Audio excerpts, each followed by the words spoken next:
ગૌરી વ્રત પૂજા જુઓ, બધા સિસ્ટર્સ જાય છે પૂજા કરવા માટે અને અંદર મહાદેવનું મંદિર છે. કોમેન્ટમાં હર હર મહાદેવ લખી દેજો, બરાબર.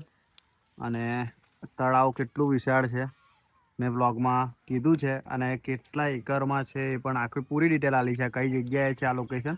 અને બહુ જોરદાર લોકેશન છે. જુઓ, બધા છોકરાઓ અંદર રમે છે, પ્લેઇંગ એરિયા પણ છે. અને અહીંયા જોઈ શકો મહાદેવની ધ્વજા.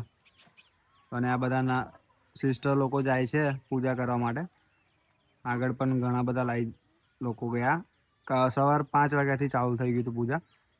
તો આ બધા ગૌરી વ્રત ચાલે છે, તો બધા પૂજા માટે જાય છે ગર્લ્સ લોકો. તો એમની મનોકામના પૂરી કરે. હર હર મહાદેવ, જય દ્વારકાધીશ.